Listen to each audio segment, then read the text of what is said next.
দু হ্যাঁ ভাত খাবি তো? হ্যাঁ কত বেলা হয়ে গেছে বাবা। আরে আমি পায়খানা করতে গিয়ে দেরি হয়ে যাবে।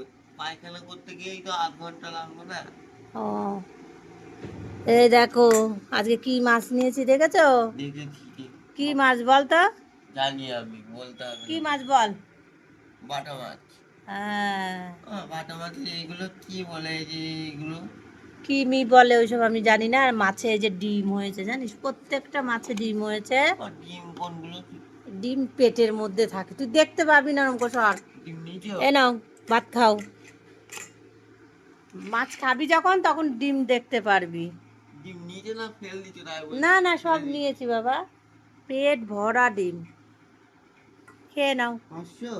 হ্যাঁ, ওতেই যথেষ্ট। ওই 6টা মাছ 500। ওতেই যথেষ্ট। হ্যাঁ যথেষ্ট মানে আবার কি, খেয়ে নাও। আবার রান্না করি, আবার দুপুরে আবার খাওয়া দাওয়া করতে হবে। আজকে আর স্নান করাবো না, কেননা কালকেও মাথা ঘষে স্নান করেছো। আর এই যে সিদ্ধার্থ চুল কেটে দিয়েছি।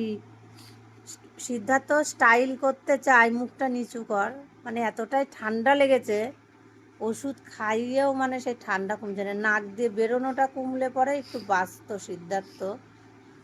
দাঁড়াও, আমি এনে দিচ্ছি না একটা। সিদ্ধার্থ স্টাইল করে চুল কাটতে চায়, কি করে কাটাবো বলুন? এই যে দাড়ি হয়েছে আবার, আমি তো চিন্তায় বাঁচি না যে 2 দিন অন্তর অন্তর সেলুনে গেলে বাঁচবো কি করে। একটা মেশিন কিনতেই হবে, দেখি কেন মা, ফ্লিপকার্টে পাওয়া যায়। দেখি কি করে কি করা যায়, আকাশকে বলি, দেখা যাক, একটা কিনতেই হবে। খেয়ে নাও। দুটো মেশিন করবে, দুটো মেশিন কিনবে, একটা চুল ছোট করার আর একটা চুল চুল কাটার। আচ্ছা ঠিক আছে, না ও হলে আমি নিজে বাড়িতে যা পারবো তাই করবো, আর যেদিন পারবো না সেলুনে নিয়ে যাবো, ঠিক আছে? না হলে কি হবে বলো তো মা?